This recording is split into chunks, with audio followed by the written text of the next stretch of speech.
The truth is you already know what it's like. You already know the difference between the size and speed of everything that flashes through you and the tiny inadequate bit of it all you can ever let anyone know.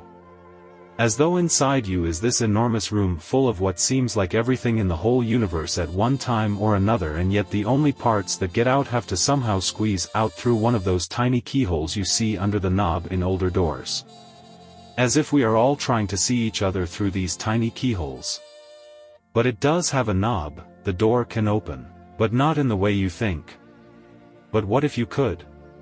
Think for a second, what if all the infinitely dense and shifting worlds of stuff inside you every moment of your life turned out now to be somehow fully open and expressible afterward, after what you think of as you has died, because what if afterward now each moment itself is an infinite sea or span or passage of time in which to express it or convey it, and you don't even need any organized English. You can, as they say, open the door and be in anyone else's room in all your own multiform forms and ideas and facets. Because listen, we don't have much time. Here's where Lily Cash slopes slightly down and the banks start getting steep, and you can just make out the outlines of the unlit sign for the farm stand that's never open anymore, the last sign before the bridge. So listen, what exactly do you think you are? The millions and trillions of thoughts, memories, juxtapositions, even crazy ones like this, you're thinking, that flash through your head and disappear? Some or remainder of these? Your history. Do you know how long it's been since I told you I was a fraud? Do you remember you were looking at the Respissum watch hanging from the rear view and seeing the time, 9:17? What are you looking at right now? Coincidence? What if no time has passed at all? The truth is you've already heard this. That this is what it's like. That it's what makes room for the universes inside you. All the endless inbent fractals of connection and symphonies of different voices, the infinities you can never show another soul. And you think it makes you a fraud, the tiny fraction anyone else ever sees? Of course you're a fraud. Of course what people see is never you. And of course you know this, and of course you try to manage what part they see if you know it's only a part. Who wouldn't? It's called free will, Sherlock. But at the same time it's why it feels so good to break down and cry in front of others, or to laugh, or speak in tongues, or chant in Bengali. It's not English anymore, it's not getting squeezed through any hole. So cry all you want, I won't tell anybody.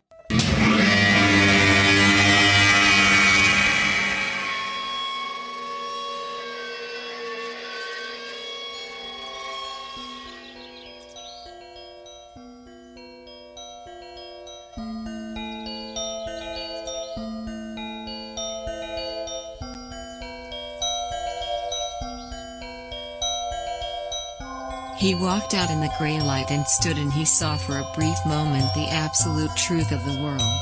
The cold, relentless circling of the intestate earth. Darkness implacable. The blind dogs of the sun in their running. The crushing black vacuum of the universe. And somewhere 200 animals trembling like ground foxes in their cover. Borrowed time and borrowed world and borrowed eyes with which to sorrow it.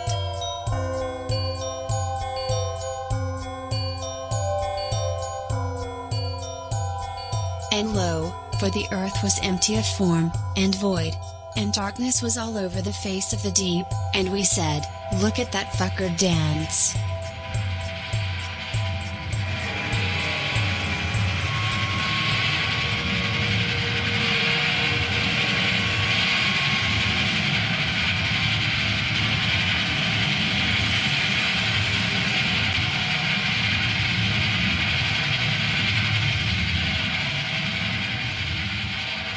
Welcome to Heat Death of Universe, a two-time yelling contest winner and a podcast about the trials and tribulations of bot, beast, and man.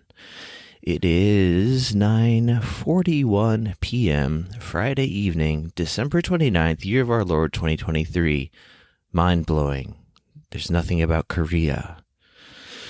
For I am in America. Prodigal son returns to the warmth I was going to say something very maternal that's weird that I'm staying with my parents. The warm, welcoming tit of Mother America. You're currently hearing the vibrations, the good vibrations, the vibrational elocution apparatus of Josh. Soon you'll hear the self-same of Tim, the Tim version of said self-same Tim. How's life in America, my fellow proud American? That's capital P and capital A falls the same to you, mister. Capital P and capital A, huh? Yeah, and proud American. Nah, I guess. It's a proper noun. Is proud is, I guess, proud American, comma, proud. Anyways, okay. I'm good. You know, getting through the holidays. Just had Christmas. About to have some New Year action. Not good. I mean, New Year doesn't even count to me. I don't even think of it as a holiday. I get the day off, so that's good. Otherwise, nothing in particularly interesting, honestly. This is not just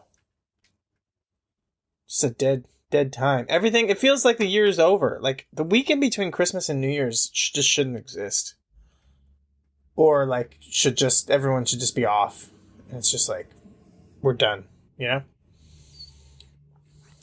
Yeah, I mean, I guess I'm in a very done mindset as well since I am off, and I've been doing basically nothing, just recovering from jet lag basically, and then just finding myself sleeping crazy long amounts of time that I never normally would.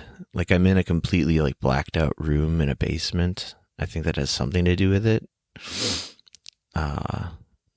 But like epic sleeping sessions that I've just like never really had in my life. Like today I was like woke up at like 4 a.m. I was like, this isn't great, but I couldn't get back to sleep till around 8 something. I woke up and it was like 3:45 or some shit. Like I figured, like go back to sleep for like 2 hours, but yeah, that's pretty intense. That's nobody, like the whole day. Woke me up and I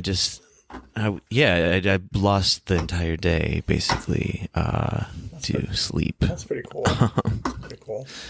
I mean, there's worse ways to spend your time, I suppose. It's just shocking to me more than anything. Yeah. I don't really think it's good or bad. It's just like, well, it's not great. It kind of just means like there's really nothing to do here in like the suburbs, which is where I am. Sure, and the weather is as shitty as possible, almost in a way. Yeah. It's like cold, but not cold enough to make it snow, and raining all the time. Sure. Yeah. Sure. Deep, dark depression a brewing. Does the existence of suburbs imply the existence of dom-burbs? Yeah. It does, right? Yeah, And totally. I've never been to the dom-burbs. I've heard of exoburbs. Exo? Is that what it's called? I don't know what that is. Exurbs, I've heard people say that. Exurbs. That's I don't even know what that exurbs. means, honestly. I think it's like the outer. Is that? Because I think that there's another term for that. I don't know. Yeah, urban. Yeah, I thought that there was another word for like the outside of the suburbs, like even further out. But maybe that is just the exurbs, and that's what people have been using for that. Anyway, a district outside a city, especially a prosperous area beyond the suburbs. All right. As I guess. So it's but it's the like further suburbs. But it's like an in between in a limbo place. So it's not quite rural yet, but it's not quite close enough to be a suburb. It's basically just that they're inventing new ways to put the undesirables that you need to run the city, right? That's where they go. You put them in the exurbs, where they have to ride a 3-hour bus to get to work. It does sound like a place of like banishment. Exurbs. Yeah. You go to the exurbs now. Or is that the opposite now? It used to be like that, right? It used to be that the city was where the highfalutin people were at, and then the hoi polloi would be out in the suburbs. But now, I think that's why there is exurbs. I think that's why they invented this term. Because the rich people want to get away from the city and have more space, so they go to the outside, forcing the people who don't have money to go into the city. Is that what people say now? Is that what's going on? I'm not sure, to be honest. Sorry. Sure. I'm no use on this, but I was just thinking about how, because I said like the limbo space or whatever, and how like there's a reason I don't use the word liminal. I feel like that was one of those words that got picked up on a certain podcasts, say 5 or so years ago, and like just repeated a lot. Yeah, and I mean it was a meme. A trendy word is it was like a meme thing. There was like tons of like, they used to call it like on Tumblr and stuff. They'd call it like a single topic blog or whatever. I don't know if you remember that. That used to be the term. But there would be like the gimmick accounts on Twitter that were like, liminal spaces, liminal, whatevers, liminal this, liminal that. So yeah, it was definitely a trendy. Which I just now at this point I don't even think of things as trends. I just refer to everything as like a meme. But yeah, that was definitely a thing to say liminal. But yeah, it's right. a good term. It's a good word. It is, but it has like a kind of mystique around it that I feel like it makes a fairly sure.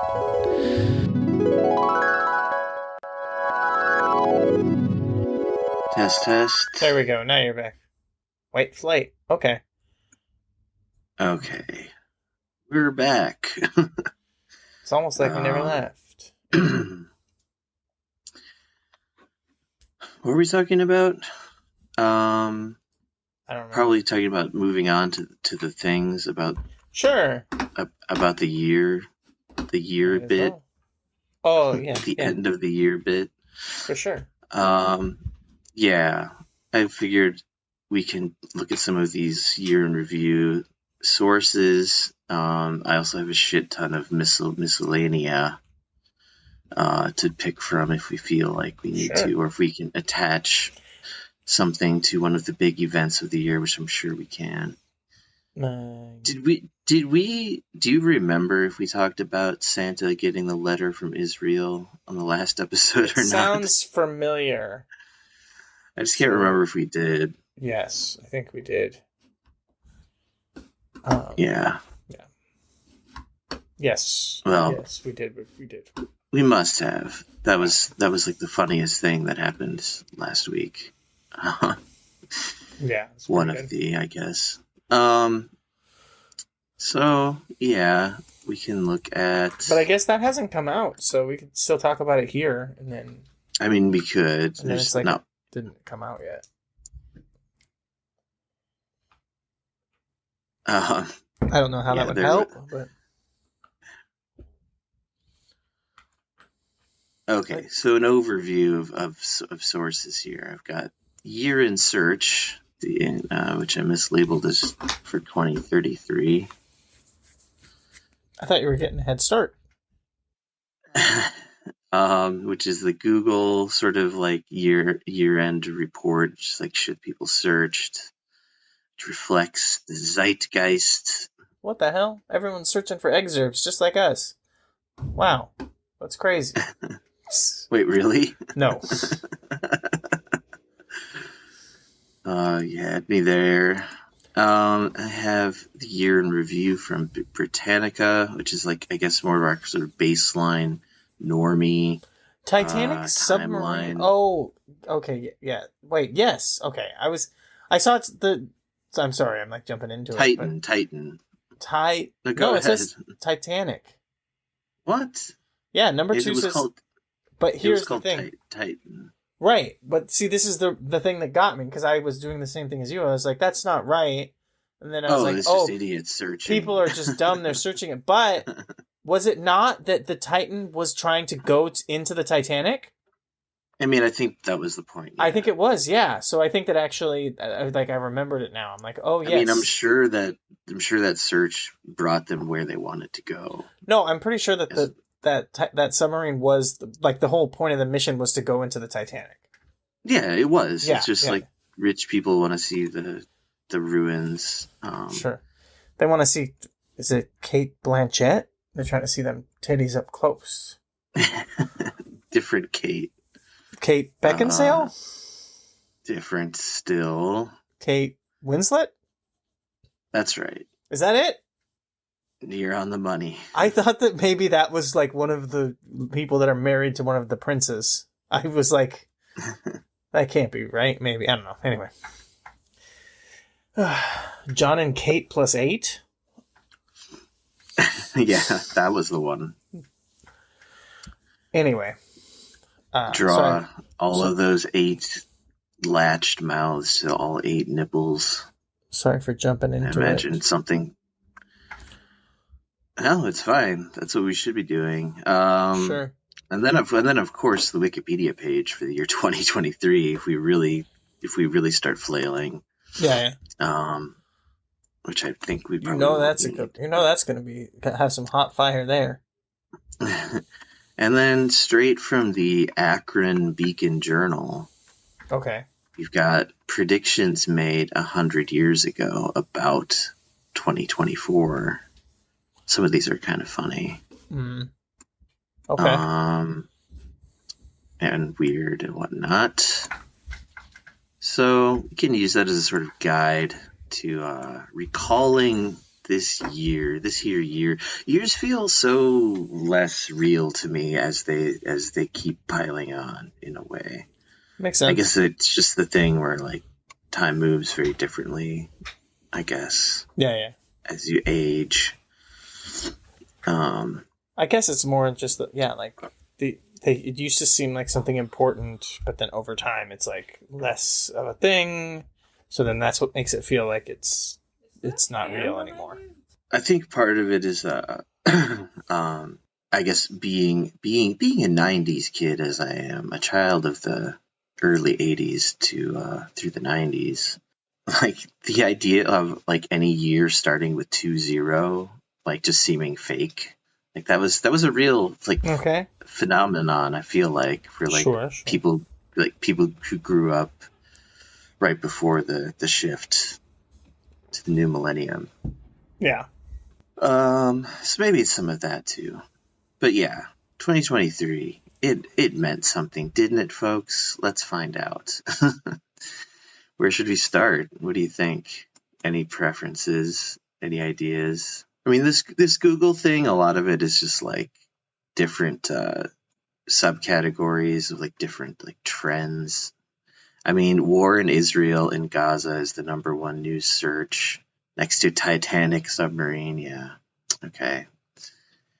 Hurricane Hillary, Hurricane Idalia. I didn't even hear about that one. This top 10 list is really kind of depressing just to look at it itself. Number 1 is horrendous violence that's happening. 2, like, I don't know, I guess 2 is kind of neither here nor there. It's like some rich people. I shouldn't say, it doesn't really matter that they're rich. I don't know why I say that. Well, I mean, I guess, what's the problem with them being rich? I mean, I'm not trying to say, like, the accident is less tragic, because there may be, like, abrasive finance bros or whatever.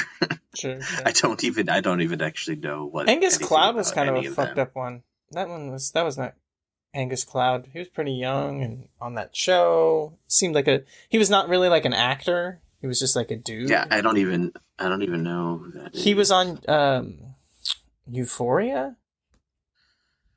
Oh yeah, he was. Wait, hang on.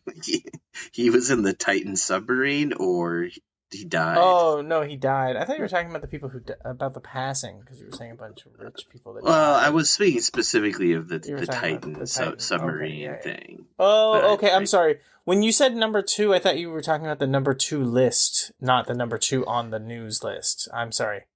That's what threw me It's off. all right. Got a lot of moving pieces here. But it's basically like war, tragedy, 3's a earthquake, Hurricane 4, Hurricane 5, tragedy, Hurricane 6, tragedy, 7, Maine shooting, 8, Nashville shooting.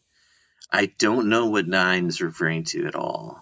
Oh yeah, Do I don't you? know what that is. It seems cool, whatever it is. Chandrayaan 3? It's got a thing that can let me look at it. The link does not explain it I can at look all. the data. Okay. So it hit pretty big in between like early September. It was primarily in India. Oh, wasn't there like a building that collapsed or something in India? It's probably something horrible. Oh no, it was a space fish. This one was kind of an uplifting story, or at least not a tragedy, if I remember. Oh, because they got uplifted into space. Yeah, I got you. that's the why you said reason. that. Yes. Okay. It's like the first really significant, I guess, lunar exploration by the Indian Space Research Organization. Obviously, gotta say it. ISRO. Obviously, yes, it's like probably the most lighthearted story on the list. It's probably good, but you gotta say it. Indian Space Station. I know it smells crazy in there. Jesus Christ. It's Give the meme. It's like Nick Mullen, everybody. You gotta say it. It's like the thing, for like a decade where anytime someone said 69, everyone had to say nice. It's the same thing. If Indian people come up, you gotta say, I know it smells crazy in there.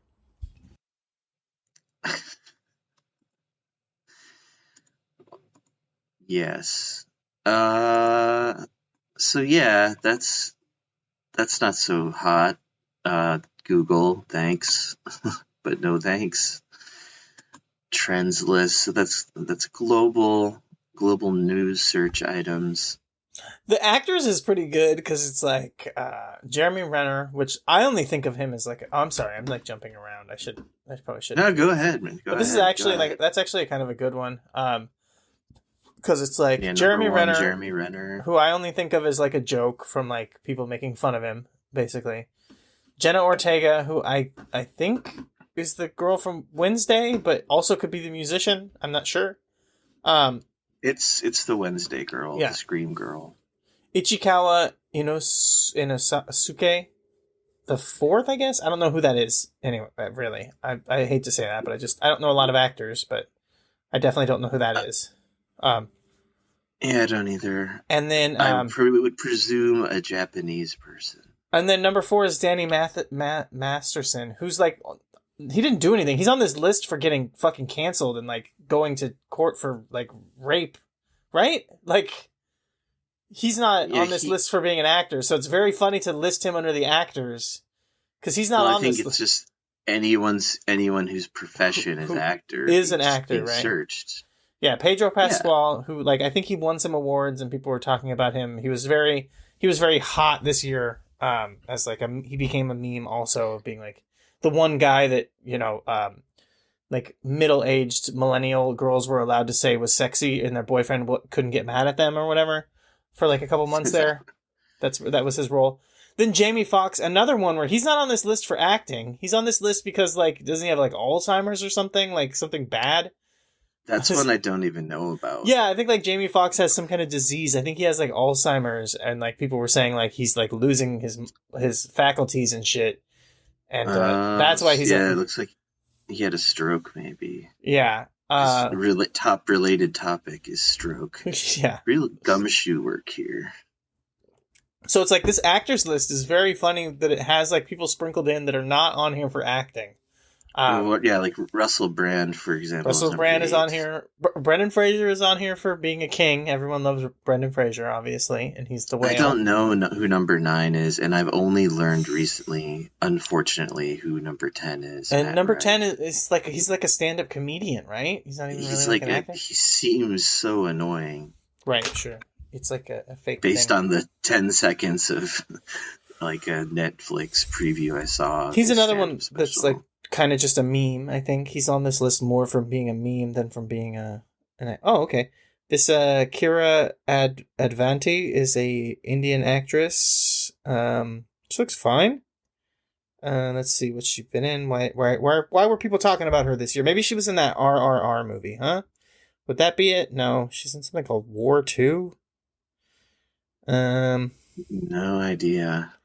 Sounds like maybe she said something controversial or something. Oh, is that what it is? Or she's just really popular in India. She might just be popular in India. Good for her. Keep it up. Keep up the good work. Yeah, gotta check on which one was it though? It didn't. Oh, the other one. Yeah, because I'm like, oh, maybe you know what that one could be someone from that Squid Games, right? You would think someone from Squid Games would be on the list. That was popular. Was that this year or was that like last year? The Squid Games was like, it feels like 6 even years longer ago than last year, like 2 years ago. Like 12 years ago. Yeah. No, it was the same. I can't even remember now. Oh, fuck. Okay. It was like 2 years ago. Ichikawa Inosuke was he's on here because he pled guilty to assassinating his parents. Assassinating? Yes. So he's not on here for being an actor either. He was in kabuki films. And he did stage stuff, but he assassinated his parents. They use the word assassinate. That's what it says. But then okay, that was like a headline that maybe was mistranslated because now it says assisted suicide. Yeah, that's a big difference. It is. But this headline says assassinate. Okay, anyways. Assassinate doesn't even sound right in any context. I know, but I think it was just a mistranslation because it was a Japanese news site. Right. Squid Game was 2 years ago, by the way. That's good. Last 2 falls ago. So anyways, this is where we're at now. I said this, I tweeted this out years ago at this point, but like it is true that I just watched Barbie last night. I think that came out this year, right? Like America, we have a problem with like we don't have our own famous actors really that are famous for being actors, and like even our hot blondes now have to be from Australia.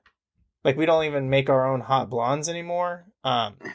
So like yeah, we have to import them. So like you look at this list and none of these, there's like 2 actors on here that are on here for acting.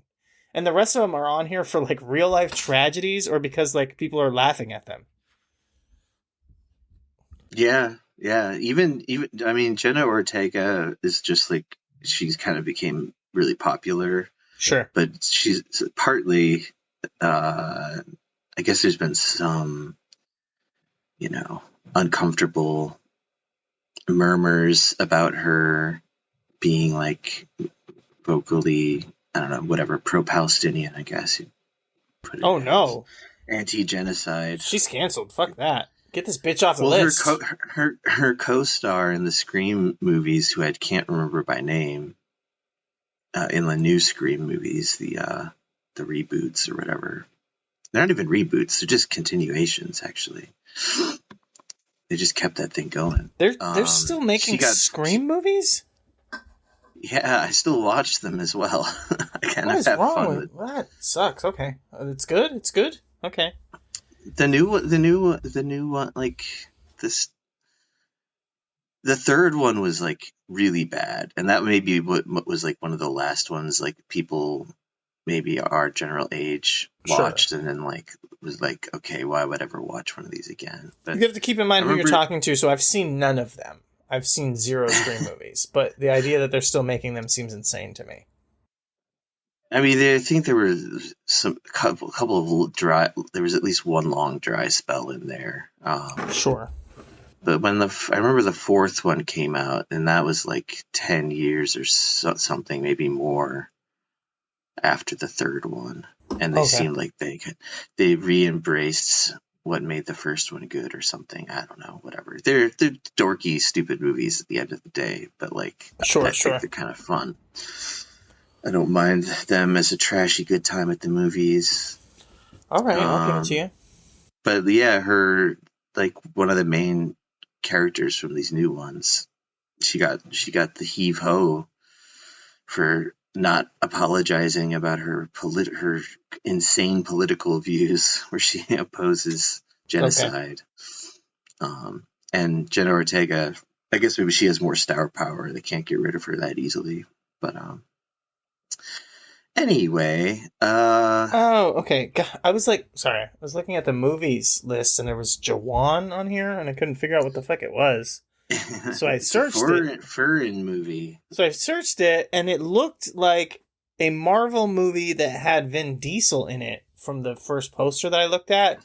But then, upon further inspection, it's an Indian movie, and the guy on the poster is not Vin Diesel. He just looks like him. Looks like Vin Diesel with a beard. So anyway, I don't know what you want to hit next.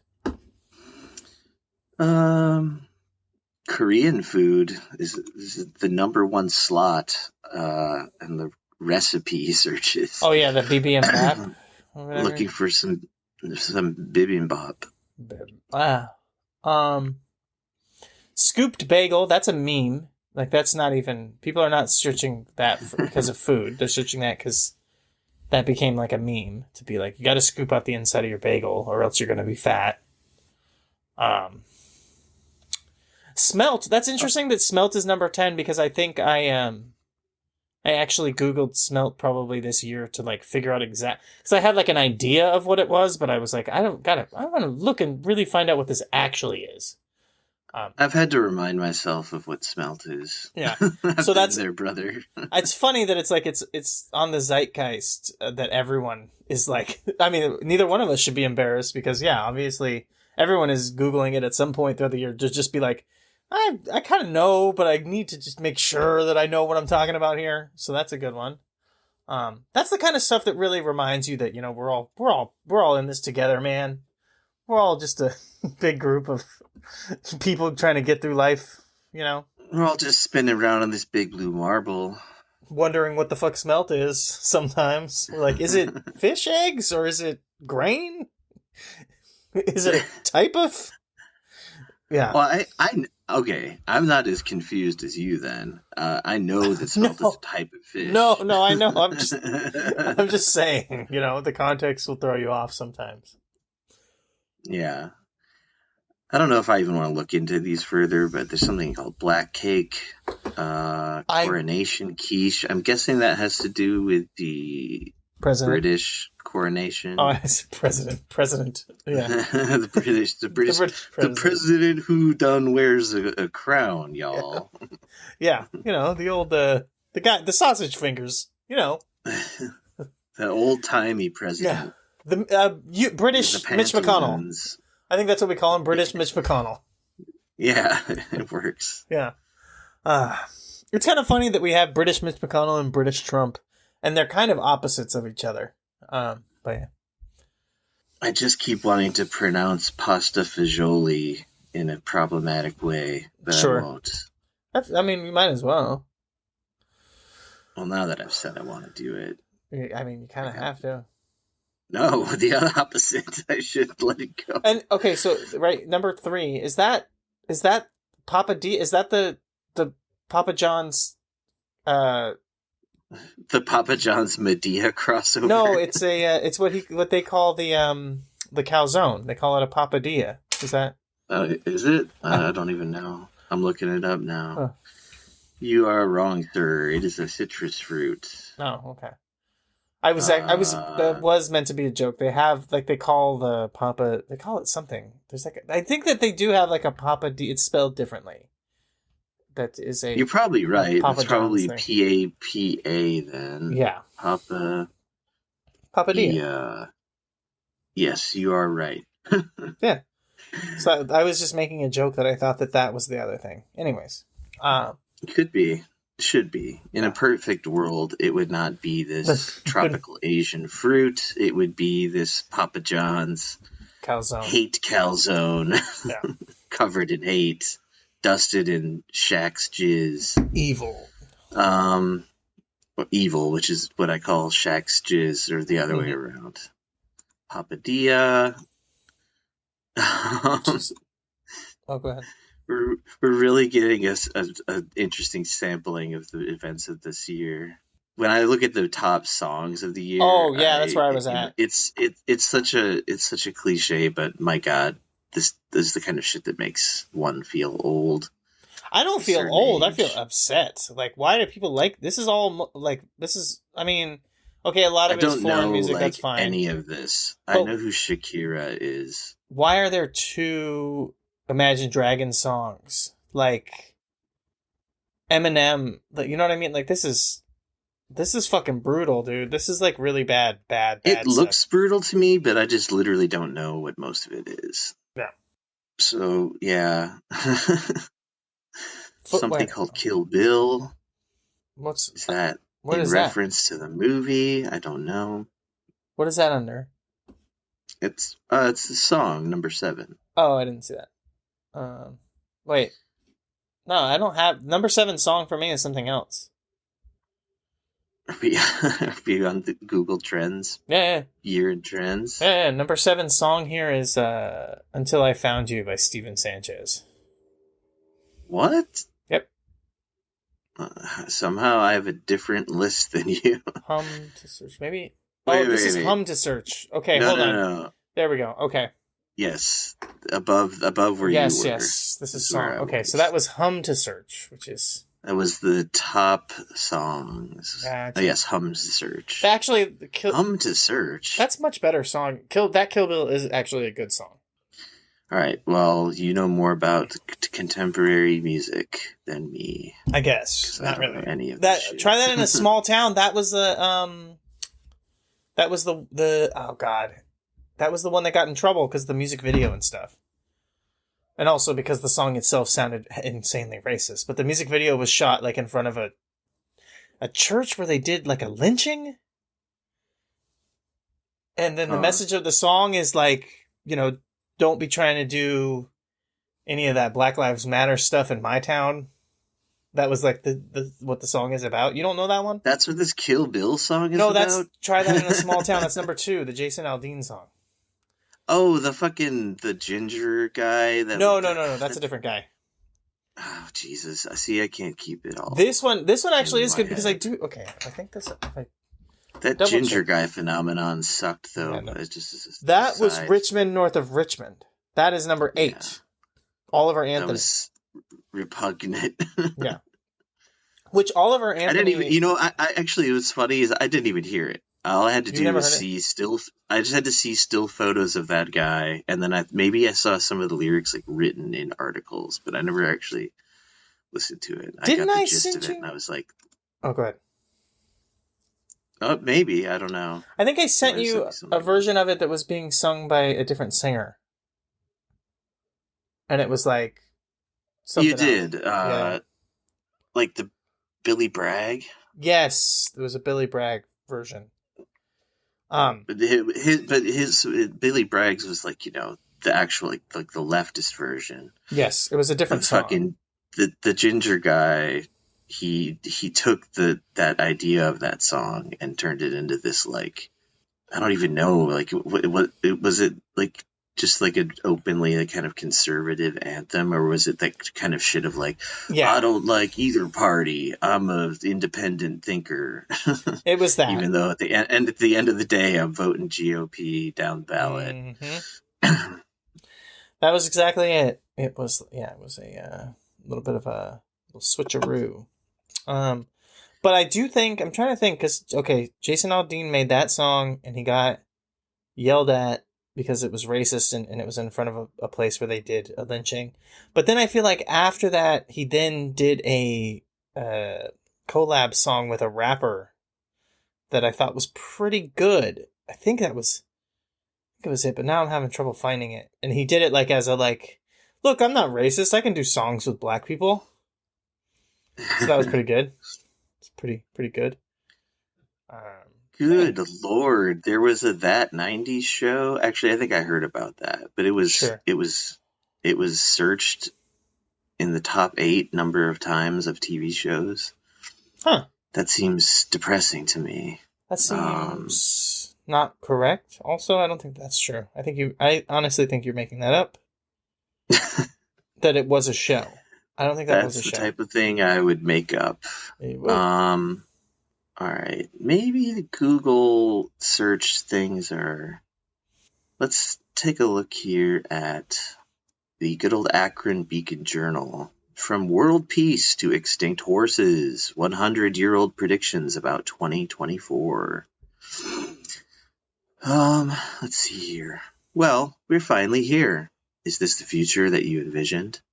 Nearly 100 years ago, a group of visionaries dared to imagine what life would be like in 2024.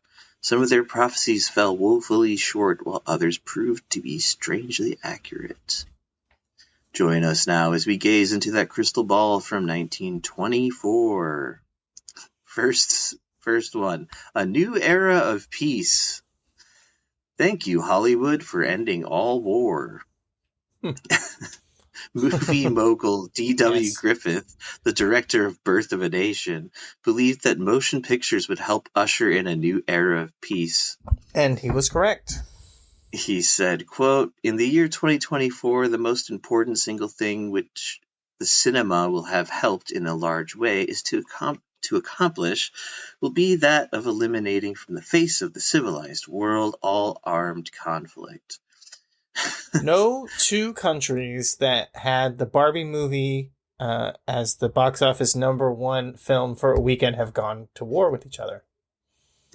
That's a fact, Jack. Yep. It's also probably not true. Yeah, it's probably not. Or they've just recently stopped being in war or ramping up to be in a war soon. He goes on to say pictures, by which he means movies. That's an old-timey way of talking. Yeah, people used to say that. Young listeners. They would say pictures, and they would mean moving pictures. It was short for everything was moving. shortened to something else shorter. Pictures will be the most powerful factor in bringing about this condition. With the use of the universal language of motion pictures, the true meaning of the brotherhood of man will have been established throughout the earth. Now, if you've ever heard about Birth of a Nation, you might know that it's a bit controversial in the modern day. It's a very pro-slavery type of movie, pro-KKK. Okay, so I always heard it was about heritage and not hate. But maybe I'm wrong there. But that's what I thought. I believe the very end shot, because I didn't actually watch the whole thing. It's like super long. But like it was like an assignment for a film class I took once, and it was like before the class even started, watch all of Birth of a Nation. I watched like chunks of it, and I was like fast forwarding a lot.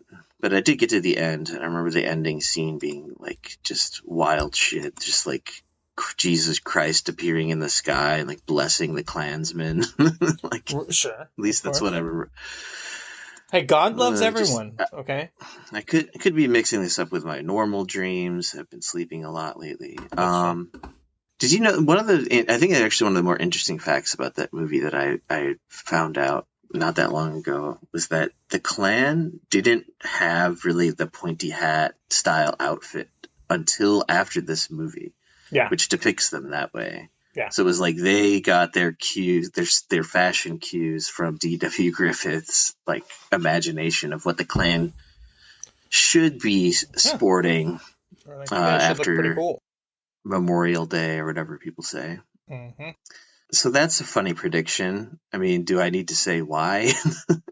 Right. A lot of warfare occurred in the last 100 years, we'll say. Yeah, so the way that they're kind of like talking about like what cinema will do is kind of the way people have idealized the internet. Like sure. it will democratize society from the bottom up or whatever. Like they were saying like you can learn about you can learn that Japanese people are human by watching movies. Whoa. It's almost basically what it says here. Through the magic of movies, British citizens would learn that Japanese people were kindred souls, and French nationals would discover that Americans shared their values and ideals. It is not to be presumed that I believe 100 years from now the pictures will have had time to educate the masses away from discord and unharmony. Okay, so you're going back on your whole prediction then, huh? He's hedging What I his do mean damn to bet. say is, what I do mean to say is, by that time, war, if there is such a thing, will be waged on a strictly scientific basis with the element of physical destruction done away with entirely. Double wrong, Mr. That's what's Griffiths. been going on in the Middle East and European conflicts we have going on. Scientific warfare. It's been very scientific. It's been the using- destruction is a thing of the past. Destruction is so over.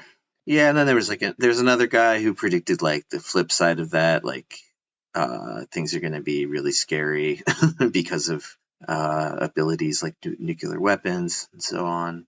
Sure. Okay. No, you go. Oh no, I was gonna pivot, but I don't know if you want to continue. I mean, I'm done talking about that. I'm just kind of scrolling through this. Well, list you of mentioned predictions. them like thinking that the way that people talk now about the internet, and I saw an article down here in the miscellaneous that kind of I think pinged off of that, which was, and it kind of looks like there's like a chunk here of articles that probably should go in line, but I unfortunately just like jumped into the middle, which is millennials have no riz on the internet anymore, which I do like. I do like the wording of that. Millennials, they ain't got no riz on the internets no more. Yeah, and it's just talking Millennials have not any riz. Yes, have you no riz? But yeah, it's like looking through it, it's just like it's obviously written by like, I don't know, this person, their name is very weird. Katie Notopoulos. Some Greek broad. And she looks, I always like to point out when our articles are coming from Business Insider, so yes. I just have to say this is for Business Insider. But you look at it and like the vibe of it's just like completely like, I'm old, and that means that everybody my age also can't keep up with this stuff. Because I'm looking at it and I'm like, I don't know, I'm pretty firmly a millennial, but it's like saying like the Zoomer internet is so fucking crazy. They got celebrities you never heard of, like Kai Cenat, and I'm like, I know who that is. The slang is impenetrable gat, and I'm like, I know what that is. And the new formats are impossible. GWM, which is just get ready with me. People just put outfits on. It's actually a really a good format for posting online if you're interested in seeing people who start their video out in their underwear.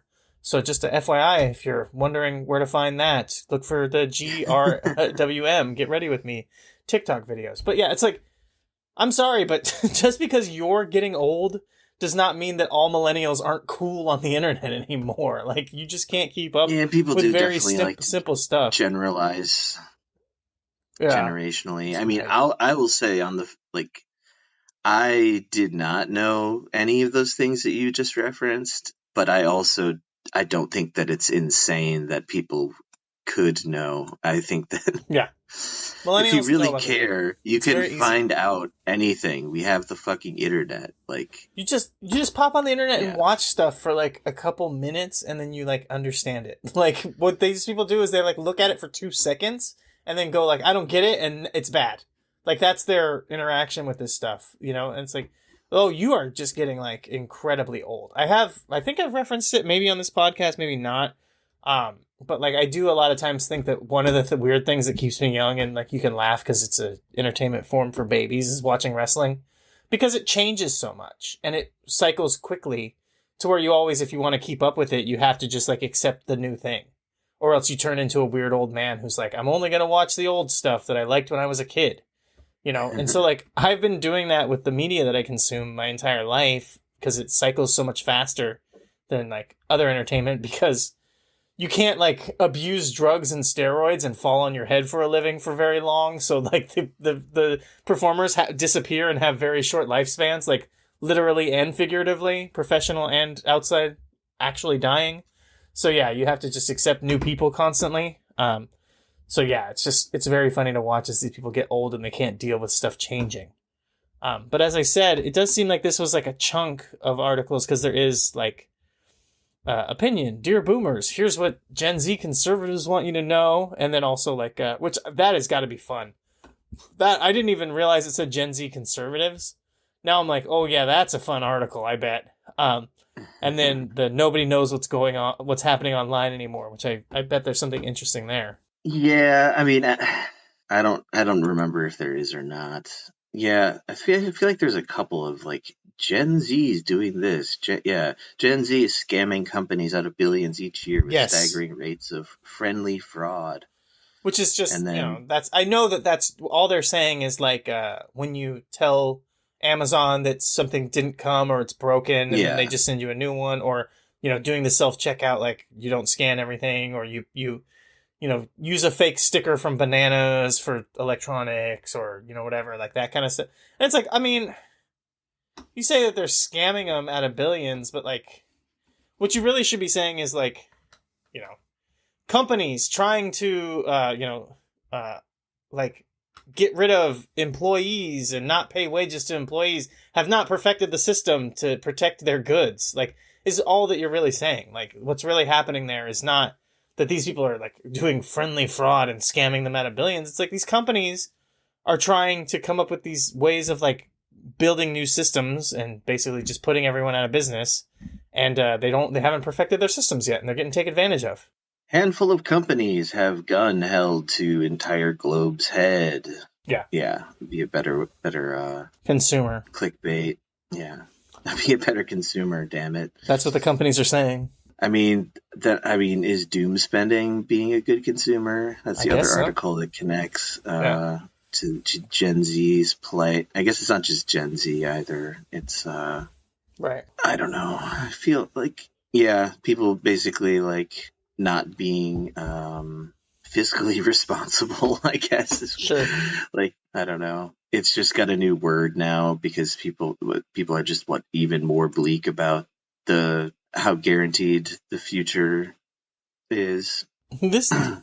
So I clicked on the Gen Z conservatives ones, which it's got a lot of text here. It feels like it might have been worthwhile to like go through this, but I don't feel like it because this is the end of the year podcast. We're taking it easy. But on the side, it has the debate, and it's like two articles that are like, I guess, a debate in article form against each other. And the first one is by David Ferris, and it says, "Why 2024 could totally rule," with an exclamation point. And the guy kind of looks like, kind of a tech lib kind of dork guy.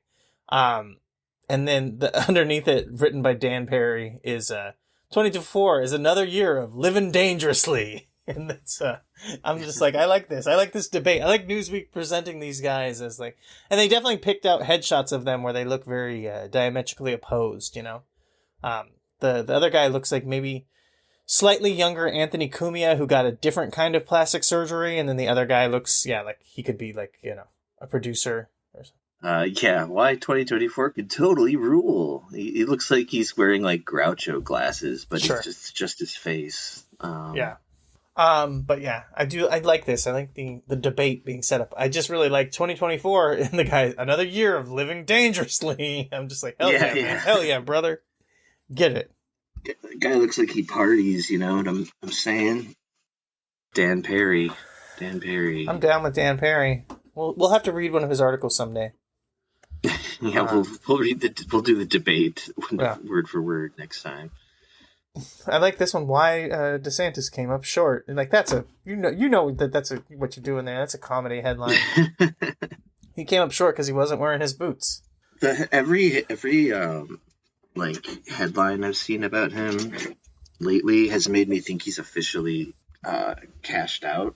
Oh yeah, but he hasn't, right? Or has he? Oh, you mean like he stepped out of, like he stopped running? No, he's still. Yeah. Technically, he's still in it, but like, I mean, nobody's really in it. Like, it's Trump and then nobody. Like, everyone else is like a joke. Yeah. And it's funny because it hasn't even really... Slavery doesn't exist or something. And now maybe even that's a bridge too far. Right.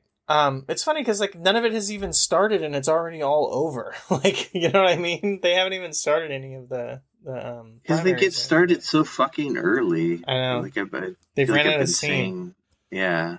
I'm sure some more bullshit will pop up. I don't know. Apparently, Trump's off the ballot in 2 states now. But not really, because the Supreme Court made a stay on the Colorado thing.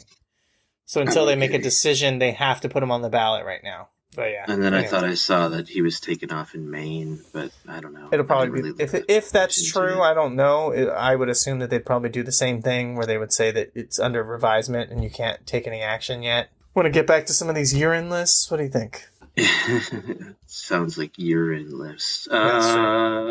2023 urine review from Britannica. I don't even know what that. I really don't even know what this means. What is this? What? The Britannica urine review. It's just a timeline. Oh, okay. If you scroll down. It starts with the funeral of Pope Benedict the 16th. Nice. I had to think about the Roman numerals there for a second, which I forgot happened. I figured he was already dead. I didn't even know that we were still doing popes. I thought we got rid of them a few years ago. So, okay, cool. Well, I mean, they're trans now, so they might as well not be popes anymore. The one who died, this one right here, this was the Nazi one, right? That was the Hitler Youth Pope, yeah. Okay, cool. Doomsday Clock advances like it has been doing like every year since they started that shit. Yeah, I remember that. People were saying that. Like, it was like a big deal. People were really talking that up. They're like, oh, the Doomsday Clock. It's bad, folks. We're going to die. It does look worse every year that I've ever followed it. True. It's now 90 seconds to midnight. Yeah. That's good. It's hard to say exactly what that means without looking it up, but it means we're close, people. Yeah, I don't know. This it's got some stuff on Trump, here. Yeah. Donald Trump, Taylor Swift. Harry Belafonte. It really makes the content of the year seem really kind of just nothing, shitty nothingness. It's like SpaceX. All of April, all they have for April is SpaceX launched a rocket that then exploded in the air. It unscrewed. You know? Yeah, it successfully launched, but then exploded. Sure. Hurrah! That is kind of a weird language there, because it is like, okay, well, like, how did it successfully launch if it exploded? That doesn't sound successful, but you know. Well, I guess you could say it's if it gets off the ground at all, it did launch. Fair, all right, but fine. Yeah, no, I mean, no, you're right. That's what I'm saying. Is like they're just like grasping at straws, and I guess they're not writing only what they consider good news, but sure. Yeah, there was a writer's strike. That was that I think, right, that rocket was where then Musk said the spontaneous unplanned disassembly or whatever. Do you remember that? No, but it sounds right. Yeah, that was his by which I mean it sounds wrong. It sounds stupid. Yeah, that was his cover story, and then he tried to present it like that was, oh, that's a thing, we want that to happen. Yeah, it's good. We like when they explode. Spontaneous disassembly when my shit explodes. Yep. Yeah. There was the writer's strike, which was, I guess, successful, right? Skipped over Harry Belafonte. I mean, that was a big deal. It was pretty rude of me. Yeah. Harry Belafonte passed. R.I.P. comrade. India is now the most populous country. You know the line. Oh, right. I don't have to say it. Anyway. I bet it smells yummy. Tina Turner, who I sort of also thought was already dead. Sure, why not? Yeah. Cormac McCarthy, shout outs to Cormac. He made it to 90-something, yeah. But his words are part of the opening of this podcast. Yeah. So special shout out to Cormac McCarthy, writer I'm a fan of. Of course, there was Barbenheimer. Something about how I looked at a few of these lists, and so of course there's a lot of overlap on all these lists. Right. And one of the most persistent, consistent things was Oppenheimer and Barbie being this cultural moment or whatever. Hey, mean, yeah, I guess it was. Which I'm not like against either movie. I still haven't seen Barbie. Like, I liked Oppenheimer fine. I need to probably should rewatch it, but I don't know, just something about the cutesiness of the whole thing. But whatever, people got to do something when it's 90 seconds to midnight on the doomsday clock. Sure. Have your fun with your movies. Enjoy. I watched the Barbie movie and it wasn't very good. I didn't see Oppenheimer. I'm sure it's much better. I've heard the Barbie movie is quite fun, actually. But yeah, I don't know. It felt lazy. It felt forced and lazy to me. I mean, whatever. That's not the point, right? That's not the point of this podcast. What, to rip on Greta Gerwig? No, just to talk about movies that I saw recently that have no... I mean, I guess they have cultural relevance because we're talking about the year, but if we really wanted to do it, I should have watched the other one too. You know? Hawaii was devastated by fire. Oh, yeah, I forgot about that.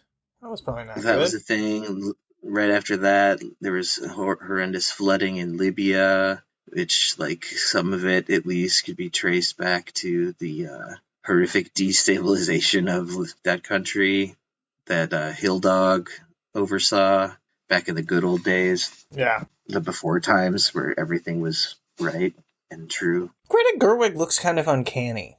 Like she just looks, maybe she looks a little bit like AI or something. I kind of knew what she looked like, but I kind of forgot, so I Googled her right now, looking at pictures of her, and like, she kind of looks like slightly off. Like I think that's probably why she's a director instead, but like, she kind of looks like an actress who like, just is like, you know, would be like a B or C level actress, and so instead she became like a director, I guess.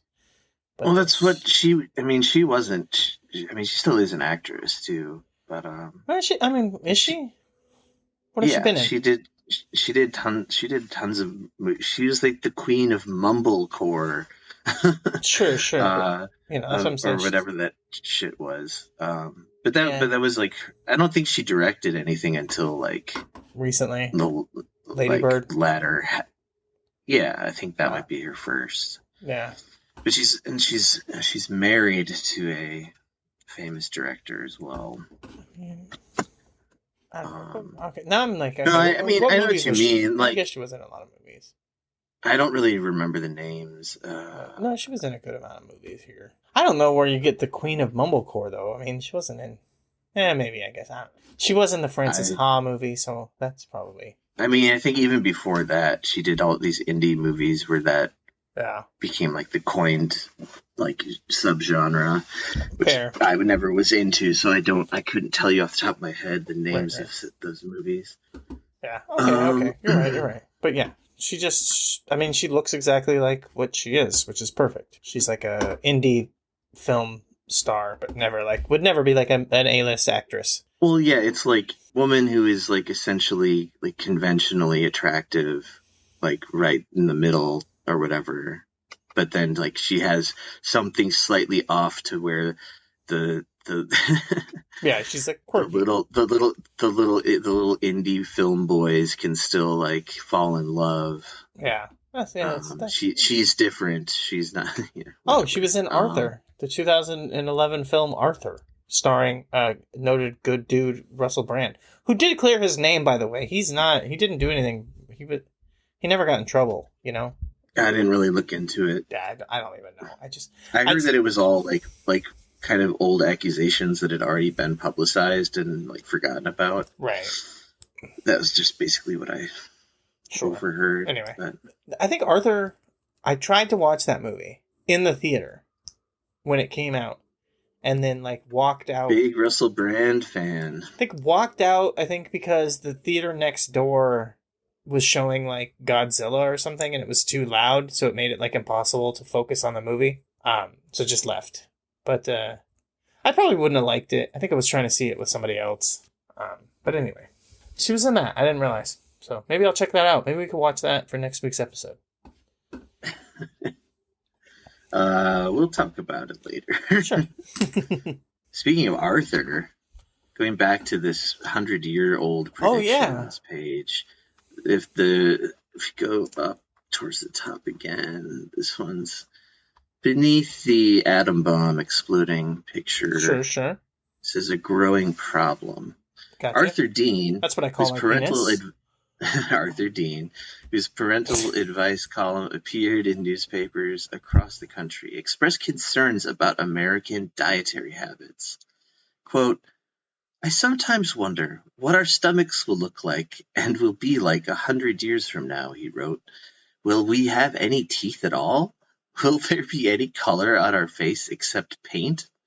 Will the men have any height to speak of, or will they be all girth? Will people have mostly an east and west appearance, all latitude and lassitude, and no longitude? Okay. Arthur's spitting for real. Yeah, he sounds like a real funny quack. I mean, it's hard to. I mean, because this is like old timey from 100 years ago. It's like he could have been sort of serious about this, but it seems like he's kind of having a laugh. He's being. You think he's being cheeky? He's being extreme to make a point, right? I mean, he can't. Sure. He can't be a man of science and think that we're gonna evolve in 100 years to have no teeth and no skin, just paint for faces. Yeah. Right. I still kind of like the wording of it. Will men have any height to speak of, or will they be all girth? All girth, baby. Mm-hmm. That's good. There's that one episode you came on as a guest where we kept talking about jazz. Like it was like the hysteria of the jazz age. Uh-huh. Looks like there was some of that here in this prediction. Okay. They're talking about jizz music? The article, yeah, all that jizz. While some U.S. religious leaders blamed jizz for promoting immorality among youths, Russian classical violinist Paul Kochansky defended the syncopated music. Oh, this is defense of jazz from a classicist, a classical violinist.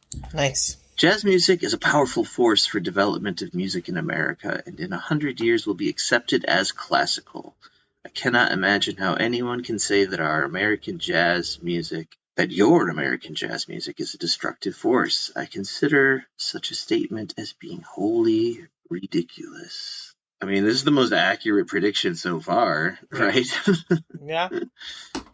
Jazz is considered absolutely square. Like nerds play in jazz bands now at school. Yeah. Some guy thought that horses would be obsolete by now, which I thought was kind of funny. Well, they are. They're obsolete in the sense for utility for most people. Although, little pockets of the world still probably rely on the horse for.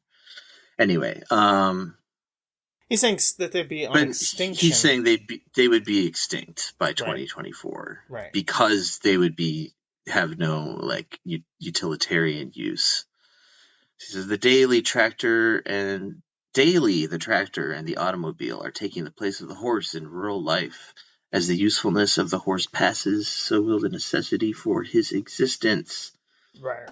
He said you might find them in zoos, but you will not find them, and I am sure you will not find them anywhere else.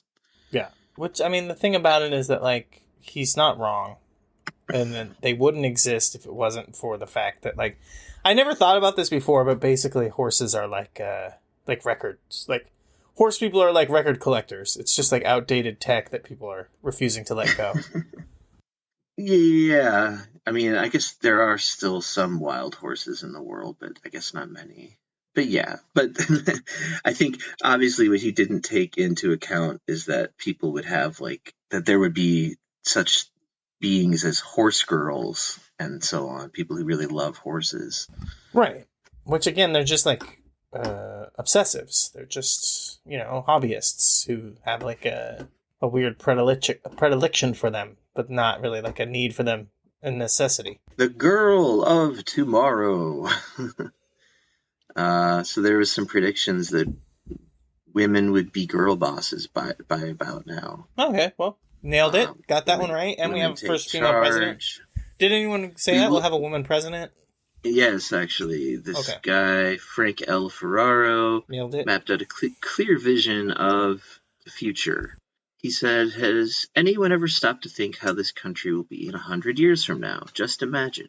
We will have a woman president, woman politicians, and police. 2 out of 3 ain't bad. Yeah, As women will occupy all the highest positions, naturally men will be compelled to do all the labor. Those who are not physically fit for such arduous jobs will have to stay home and wait on the babies, or mind the pets. Or play video games, bro. He couldn't have imagined. Yeah. Then we will have an army entirely of women, so that in case of war, women will do all the fighting. Parentheses, believe me, they can fight too. This guy had a fetish for being a stay-at-home dad. Yeah. It sounds like. He wanted to be an OnlyFans husband. He was before his time. An OnlyFans. I'm a stay-at-home OnlyFans husband. I have to clean the fuck machine. That's my chores. Clean the fuck machine. We've all been there. It's just part of life. Oh no, I fucked the clean machine and cleaned the fuck machine. Wait, that's what you're supposed to do. Wait, no. Oh.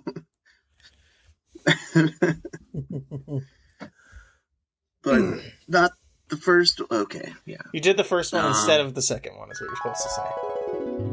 Yeah. Oh, you unplugged. That's the quickest anyone's ever fucked the clean machine, so congrats. Biden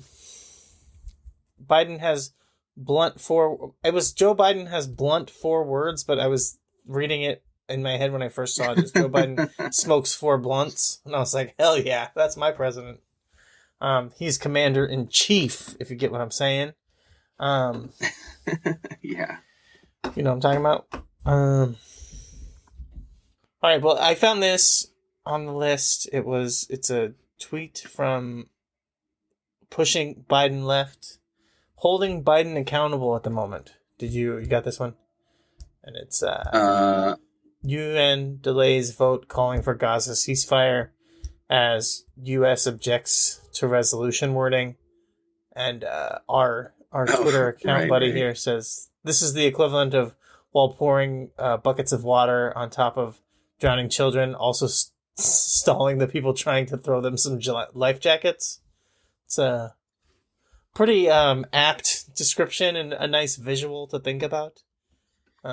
Yeah, because like they were stalling this resolution by saying that they were just like splicing like terminology. They were like, we cannot support a reference to quote cessation of hostilities, but we might accept a call for quote suspension of hostilities. So instead of cessation of hostilities, suspension of hostilities. They can't even commit to a cessation. That's too permanent sounding. So fucking sick. Yeah, it's definitely maddening, but yeah, like I said, the analogy. I think that analogy really sings, because yeah, it's just the idea of someone pouring buckets of water on children that are drowning, and that's not enough. You've also got to stop the people who are trying to help the kids. Yeah. All right. Did you see this shit with the number one threat to Trump, Nikki Haley? Yes. She said that it was obvious that Russia is behind October 7th because that is also Putin's birthday. Okay. Okay, I like that. That's the long and the short of it. I mean, that's basically what she's basically at some town hall, and there was just like silence and like uncomfortable coughing as she like paused for like effect, you know? Sure. She's like, who's more happy about this war than Vladimir Putin, the devil himself, whose birthday, just so happens to be October 7th.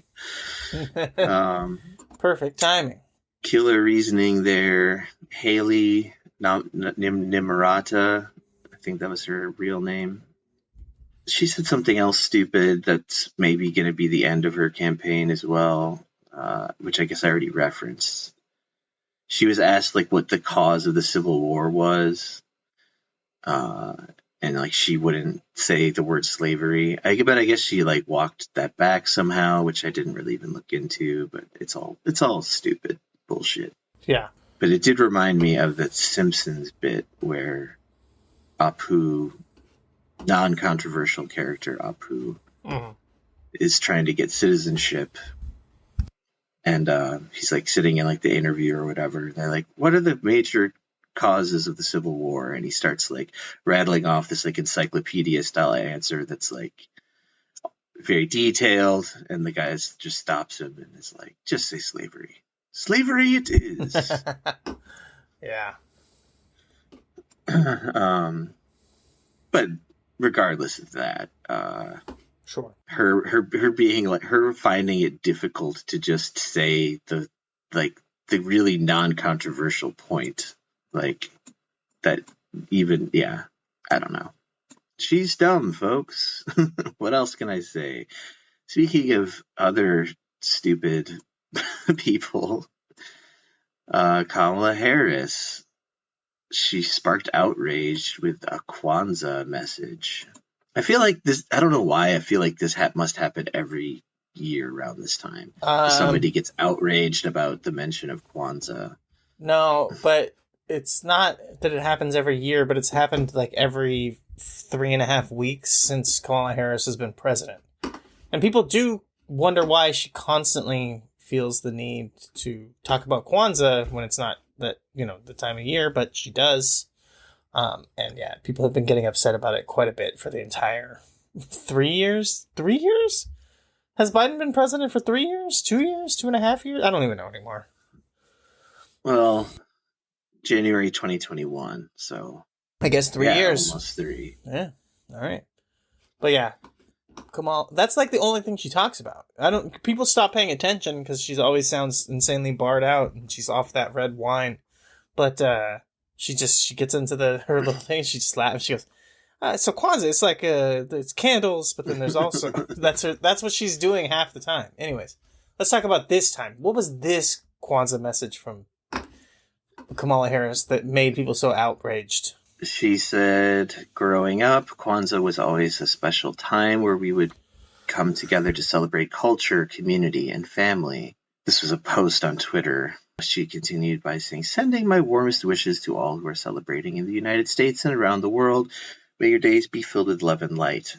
Outrageous. Unacceptable. Yeah, I don't know. She said something about Christmas too, whatever. Just morons be moroning.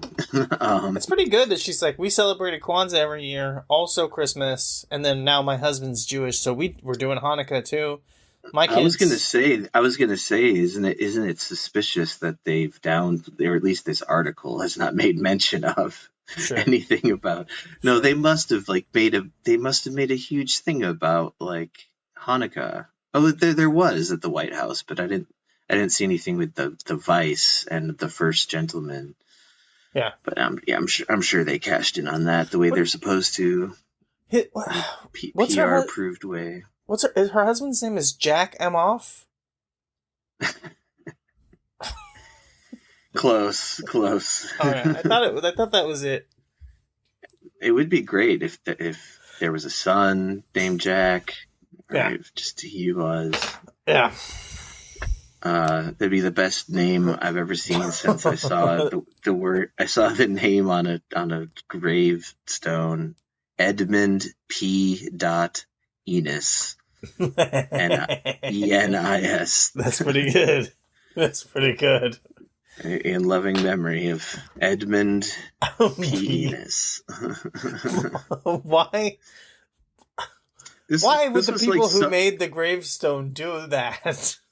Yeah, I know. I can't. I mean, this was so long. This was like in high school when I saw this thing. But yeah, I wish I could remember what the years were on it.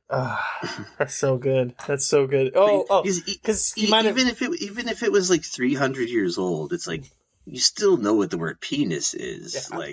That's exactly what I was going to say. It's like, for some reason he died in 1920. That was before they invented penises. Yeah, right. For some reason, I remember that it was I'm probably just imagining, but that it was like a kid too. Like, it was like, Oh, God, the no. parents doing this to their poor kid. Well, I mean, that would make more sense. In Okay, a weird because way. Yeah. because they named him that knowing that. You know what I mean? Like, if the parents named you Edmund Penis, they did it on purpose because they're fuckers. And, like, of course, they're going to be like, we got to commit to the bit on the gravestone. If it was, like, your kids or your grandkids, you would be like, they're not committed to the bit. They'd be like, why would they put that, you know? And then there's the great porn parody of the gravestone, Edward P. Enos Hands. I feel like that porn has been referenced like way more than I ever expected it to be, after like seeing someone like had it as like a joke in their house. Sure. Edward Penis Hands, I'm talking about. Sure. I mean, why wouldn't it? Look, I wonder if I could. his hands are dildos. I mean, that makes sense. A series of dildos. A series?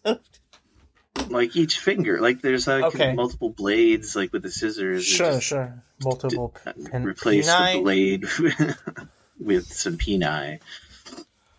I could definitely take some pasta. Where are we at?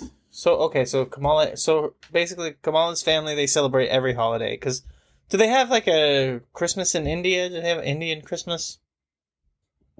Is that a thing? I don't know. I think mostly Hindu folks, but I don't know. I'm sure there's some Christians that celebrate in India. Okay, there's Indian Christmas song meme, Sleigh Ride, Indian Christmas remix. So, Vindaloo Singh, that's pretty good. So yeah, it seems like there's something. There's some kind of... Oh wait, these are Native Americans, actually. Anyway, alright. Well, we'll see. Maybe we can find some kind of Indian Christmas, and then she can do that as well. And then we can do this here land acknowledgement. I'm going to go back to the predictions here for a second. Oh, yeah. This has kind of been the best thing of the like, urine lists. Well, okay, this person, British politician, just predicted that life expectancy would be higher. He said at least 100 fucking years old. do. Yeah, so they're going to invent medicine and reasons to want to live, like tasty treats. Like the other guy... also... Go ahead. Well, it's just wrong, because he says a person at 75 would be comparatively... comparatively young. But, like, I mean, I don't know what the life expectancy in America was in 1924. I could look it up, but I probably won't. Okay. But, I don't know. So maybe that wasn't even a very good one to read. Sure. Let's see, Archibald M. Lowe, as in like P. Enos, M. Lowe, a British scientist, imagined something that sounded eerily like the internet in his 1924 book, Wireless Possibilities. Doubtless in the future, we shall be able to sign our checks by the rapid transmission of motion. We shall be able to trace criminals and send out their fingerprints. Even the fingerprint technology at that time must have been pretty new, I feel like. And carry on the very many classes of business which at present require our bodily attention. In other words, you're going to be working from home. Everyone loves working from home in 2024. Nobody has any problem with it. Okay, check this one out. It says muff-toting men. Yes. I can't even understand what the fuck. This is inscrutable. Like, it's another... I don't know what that means. And what this person means by it. And then the part... Like, the actual little article never explains anything. It's fucking... Yeah, this is just... I don't know. This is like ramblings of a madman. I don't know why they even put this in. I think, like, a muffler is, like, not the car part. It's like a piece of clothing, right? It's like, I don't know. Now I'm just going to search muff. No, you're not going to find anything good. People also ask, what is a lady's muff? Because it's like, okay, in the beginning, it's like, bootlegging influence is shown in great fullness about the hips to the garments of both sexes. Okay, so they're saying... Yeah. This is the hand warmer. That's what I thought. Men are wearing big pants because of bootlegging. Men and women are wearing big pants to hide drinks in their pants? Yes. Okay. Then, since anti-cigarette legislation spread from Utah and Indiana over the whole country, many shops have been showing garments with police-proof pockets. So places to hide your cigarettes. Yeah. Okay.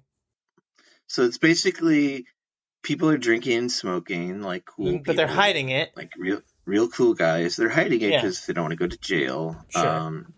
But then it's also the demasculinization.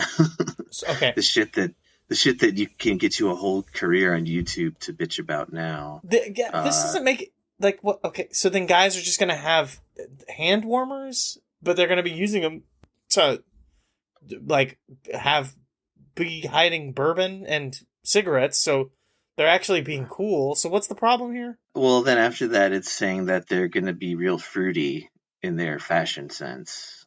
They're going to have feathers on their muffs. And bracelet watches decorated with bangles or small vanity case attached remain in vogue. Men are also to be seen on Fifth Avenue carrying muffs of swan's down trimmed with peacock feathers and bird of paradise plumes. Okay, I did notice for the first time, though, having read this once before, that this was a knowingly satirical piece of writing back in 1924. Okay, but in the Fresno Bee.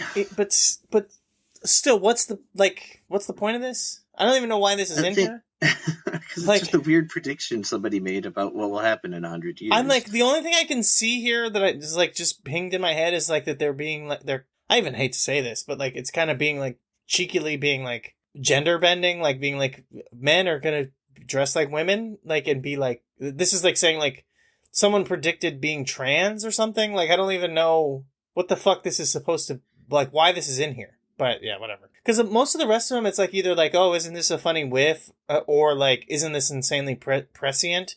And then that's why I said like this one is just like psychotic ramblings of a madman. It doesn't fit with the theme of the rest of the article. I mean, they're also trying to say that they think that prohibition will survive much longer than it did. Yeah, prohibition for another 100 years. And yeah, the thing about like, I don't know. I don't know if it's like, I don't think it's even going the route of like men are going to become like, I don't know, big femme pussies in the future. I think they're just like, the future's going to be weird. Like men are going to be wearing like peacock feathers. Sure. I don't know. One doctor said we need to limit births. Oh. I don't agree with that. I also think that we kind of handled that on our own. We didn't need to. Right. We didn't need. We're all kind of. We're done. We're not doing that anymore. And then the real reason why is because everything got switched to online dating, and as we proved earlier, millennials ain't got no riz online, so that's why none of us are having babies because we can't even get partners because we ain't got no riz. Yeah, and there were some other. So then there's just like this grouping of what are called knee slappers from 1924. Which had a very different meaning back then. It was a term for abusing your child. I remember when you were just as high as my knee. And I slapped you. Yeah, exactly. So one guy, this is more people like trying to intentionally to be funny, which makes it not funny, right? Right. Malcolm Fassett predicted that, quote, milk will be served because cost of living will be so high in 100 years. Mm-hmm. Milk will be served with a medicine dropper, and an egg will be the price of a woman's love. Actually, that's not so bad. Yeah, it's basically free.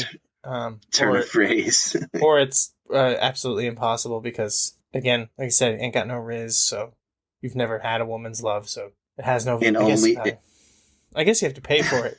And OnlyFans that's run on egg-based tokens. Egg-based NFTs. Okay. Where's that stupid timeline? Hold on, are any of these good? I guess, yeah, they're all meant to be funny, so it's not good.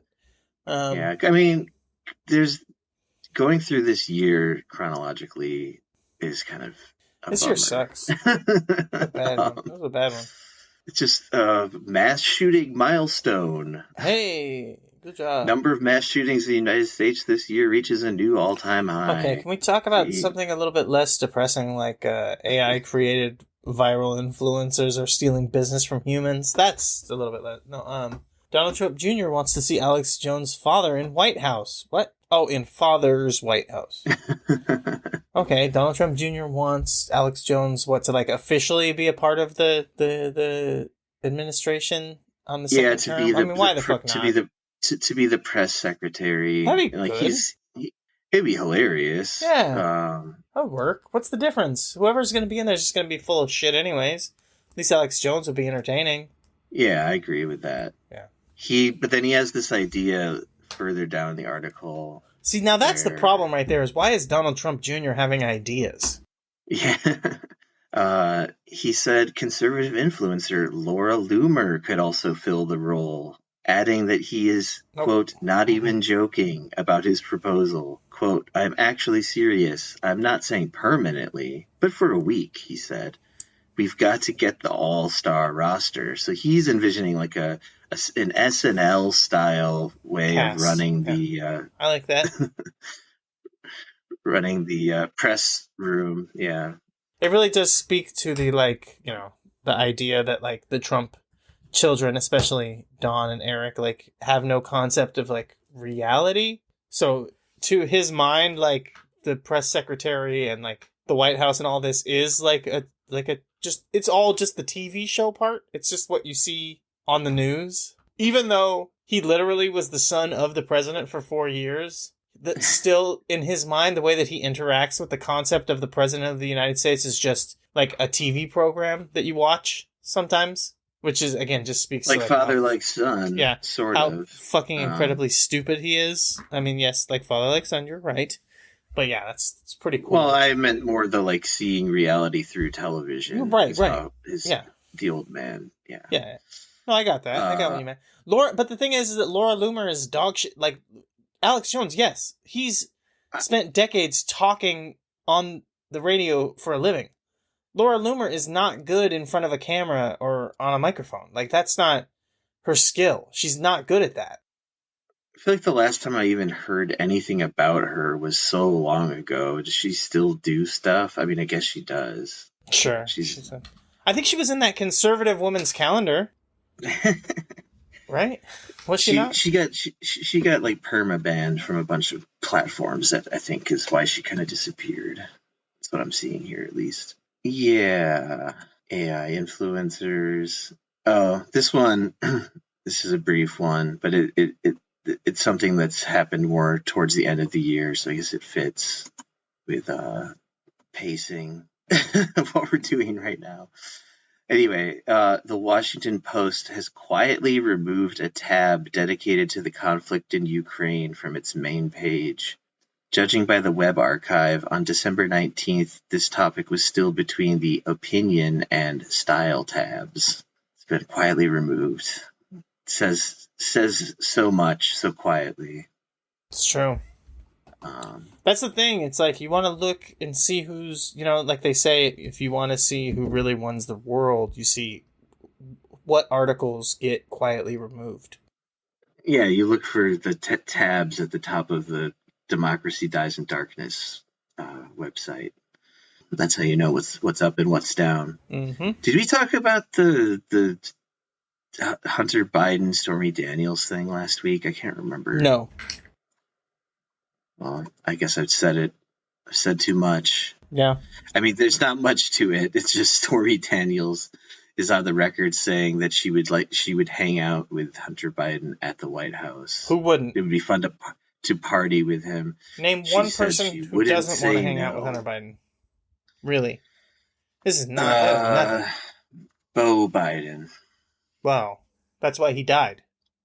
Just to get away from Hunter. Yeah, it's really that was more of a nothing article that it just couldn't help but grab just in case. It's crazy to think that someone as respectable as Stormy Daniels would just basically do anything for attention and try to stay relevant. Anyway, so this will clear up a lot of what we've been talking about the last 2.5, 3 months. What is it now? Is it some kind of rosacea cream? No, you're so close. Okay. No, it's that recently the Israeli military says it used, quote, the wrong bombs in strike on Gaza refugee center. Don't you hate when you mix that up? We were talking about that earlier, but it's, it's the same perils that you end up with as a OnlyFans husband. Like mix up Yeah. the wrong bombs, Yeah, they made a lot of OnlyFans spouses that day.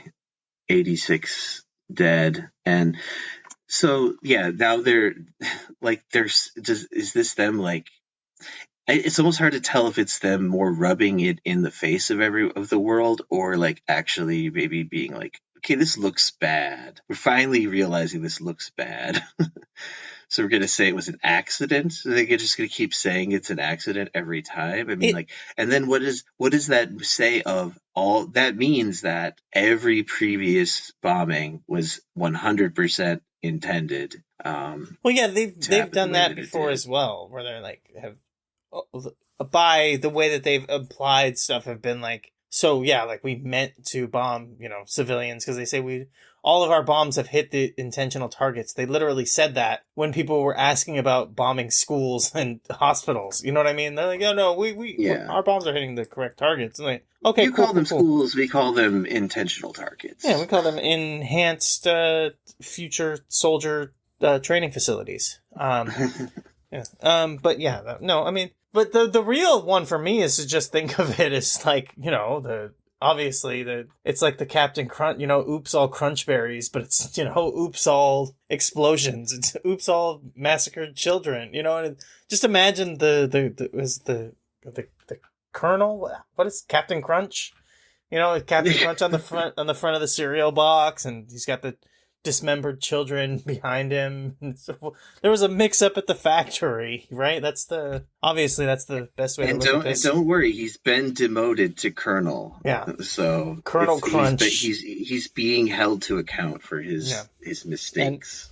And he's learned a lot, and that's the that's the situation there. No matter what the fucking game that they're trying to play is, like, that's obviously the best. But I mean, they are probably just trying to relate to, millennial, quirky, self-deprecating humor. We've all been there. Oh, God, it's just like me to drop the wrong bombs on the wrong preschool. FML, am I right, guys?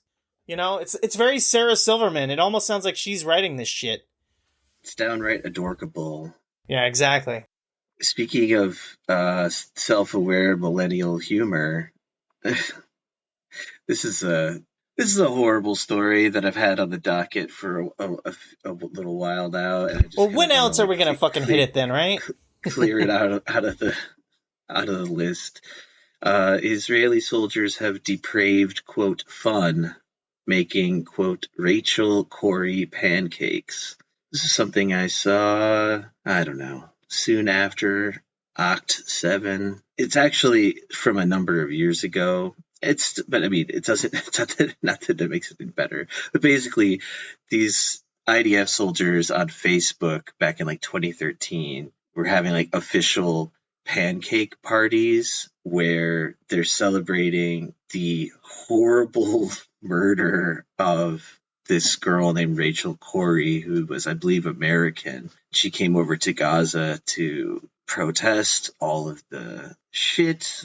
Actually, rather, I shouldn't say Gaza. I think she went to Gaza. So she was trying to prevent like the destruction of like homes for no reason other than people are being pushed out, et cetera, et cetera. We all know how this works, right? Israelis love to use bulldozers as weapons. I've found out as well. So basically, they just ran over this girl until she died.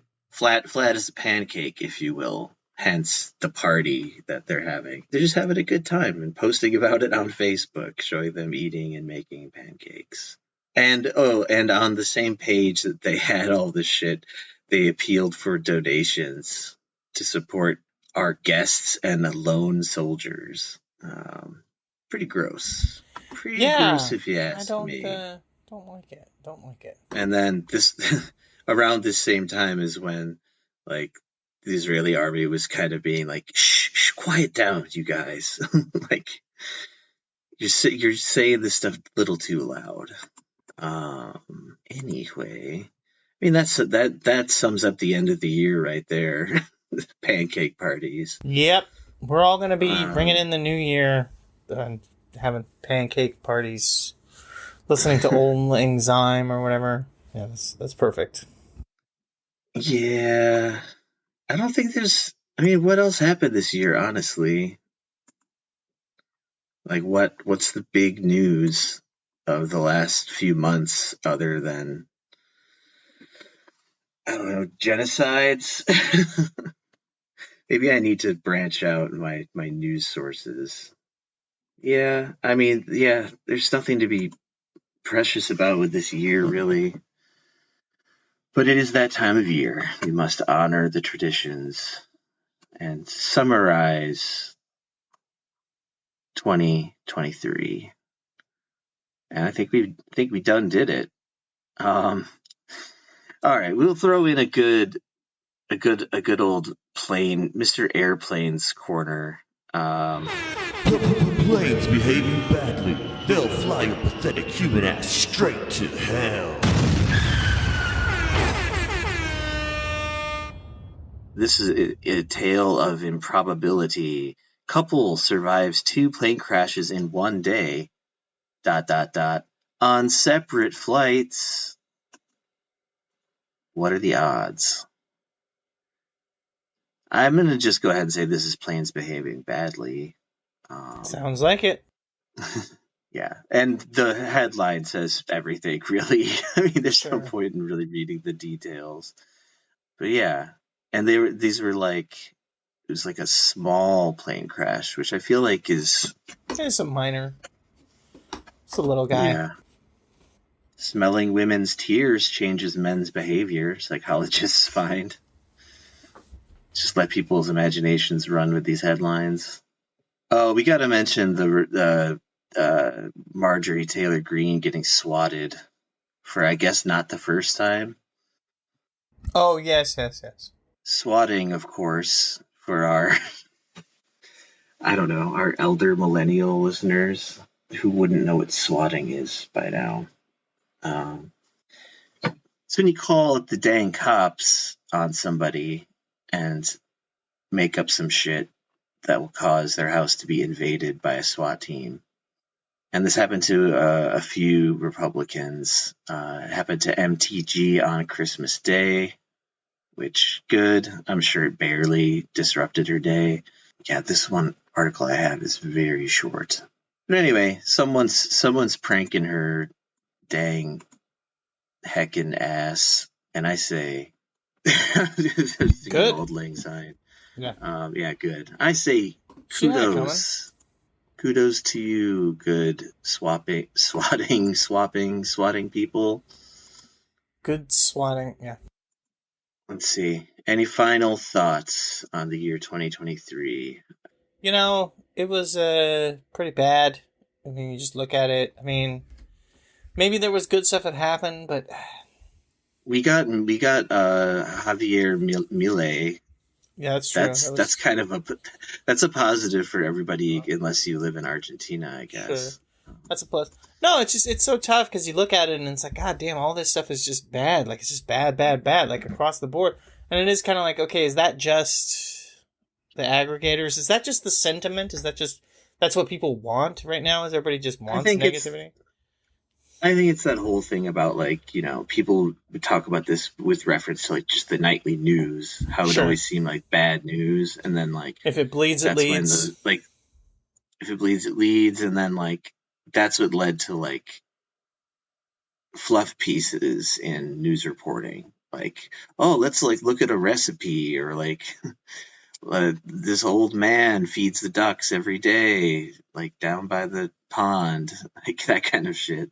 Human interest stories were created but yeah, it's just basically, it grabs people's attention. Like, bad news just, like, arrests our attention, like, more so, I guess, than positive news. I'm sure that some good stuff happened too, you know? It's just I don't remember it. I mean, looking down these various timelines, it's mostly deaths of people, Cool. and shit about like global war breaking out between like superpowers or whatever. Um, Hollywood writers' strike, that was good. Yeah, yeah, and then the oh god, the auto manufacturers union, they got some really cool shit on their contract. That's true. Sean People, O'Brien people, telling that guy people to eat his became ass in the Senate. That was cool. right. Yeah, that's good stuff. Oh, that's a huge one. Someone made a porn Oh yeah, that guy cassette got it busted down. on the Senate floor.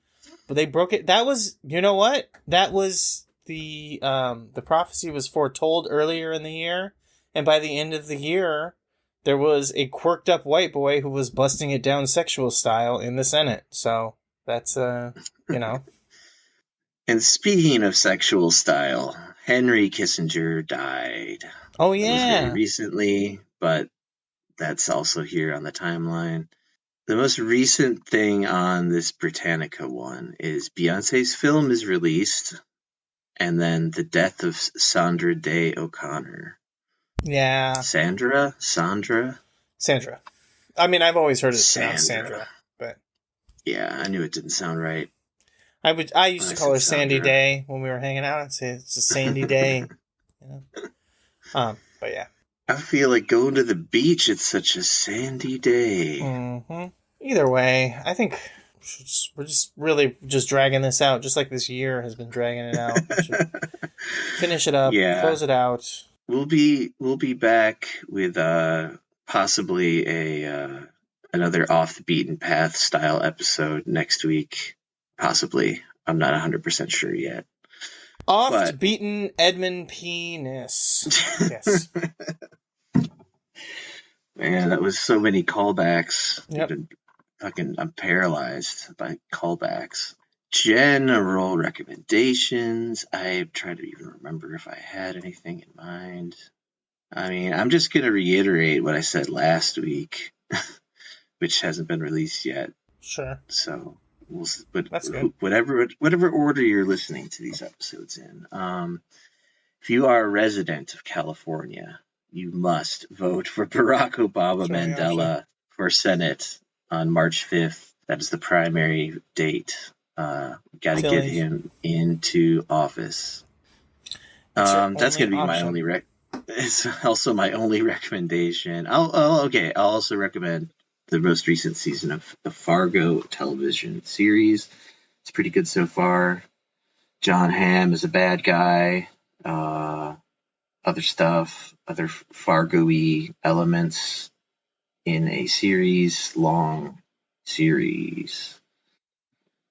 Season 5, that is. How about you, Tim? Anything? I've thought about recently checking out that Fargo show, so maybe I should if you're saying it's good. It's good. It's especially the first two are really, really good. Sure. But I like all of them. What should I recommend? What would be a good thing to recommend? I don't think I have anything really that's worthwhile. I guess, you know what? It was a pretty decent episode of podcast. I've been kind of like listening to the old episodes, trying to figure something out that's like very particular of all my friends' podcasts. And then also like listening to the new episodes when they come out. And it's called Through the Years, but it's THROH. And they review a wrestling company called ROH. And their most recent episode was about Motor City Madness, a show from like 2008 or something, 2006. And I would recommend just check out that episode of the podcast, even if you don't really care about wrestling. Just give it a listen, because these guys are very funny, and they've been doing this show for like 7 years or something at this point. Probably close. Yeah, 7 years at this point. So they have a very unique kind of dynamic between them. And it's definitely worth checking out just to hear. Even like I said, even if you don't really get it, they explain stuff in a way where you don't even need to like really know what's going on to appreciate the show. And just even at this point of doing it 7 years, they still have kind of have like a unique and fresh snappiness to what they're doing. So I would definitely, that's my recommendation. Check out just this most recent episode of Through the Years, THROH, Motor City Madness, and become what they call their listeners deep vein thrombozos. Become a deep vein thrombozo. Listening to this episode. THROH? Yeah. Okay. But it's still Through the Years. It's just the first part is spelled like that. Got it. All right, then. You can find out more at our Discord, which is in the show notes. Check out those show notes. They got links to the Discord, links to the website, links to our Twitter account, and many other things, including Tim's other half. Oh, yeah, I got the other podcasts. I've had some good episodes recently, so check those out. It's going to be moving soon, so, try to find it where it is right now, but I'll tell you where it goes later. Oh, I didn't know about this. Yeah, it's a thing. They're making a new website, and I guess we're just going to be part of it. Either way. Okay. Yeah. All right, that stuff is also in the show notes under More from Tim. And as I always say, 2024 is going to finally be the year I find me a box of money. Gonna get it. Gonna get it this time. All right. Bye. Happy New Year.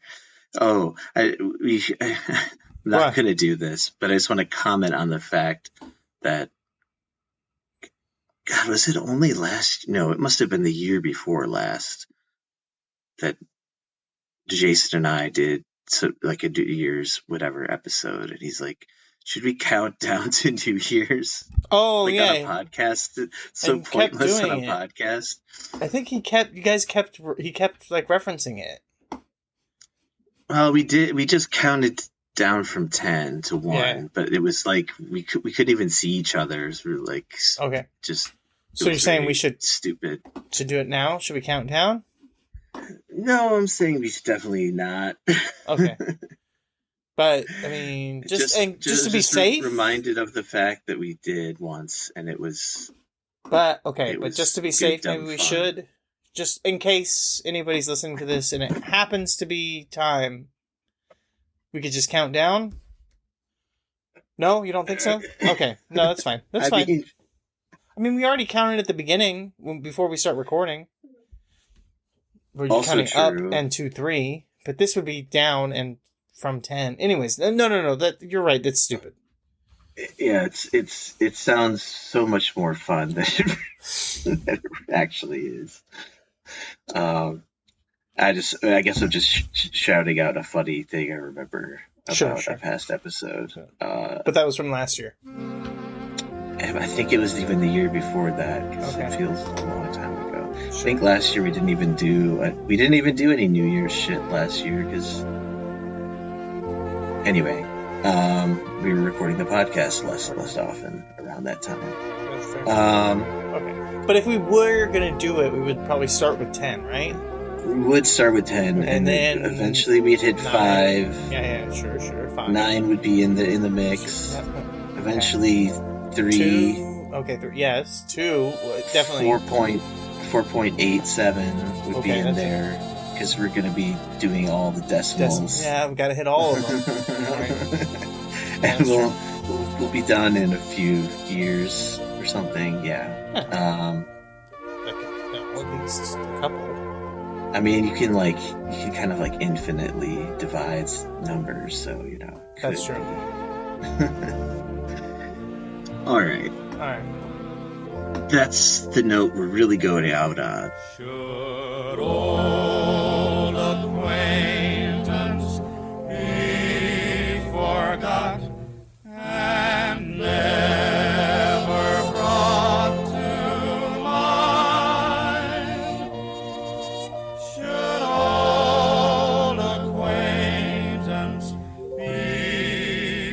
forgot, and days a lang syne.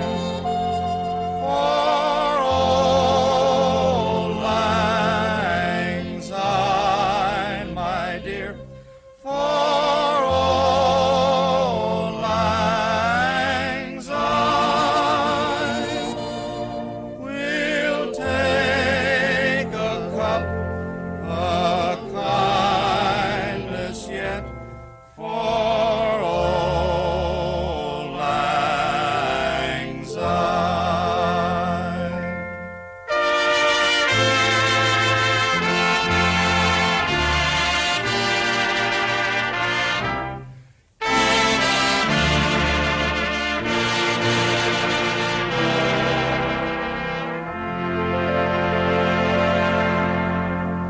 The first voice recording was made in 1860. It was a 10-second fragment of the French folk song Au clair de la lune recorded by inventor Edward Leon Scott de Martinville. But who will make the final voice recording and when? What will it be? Who will hear it?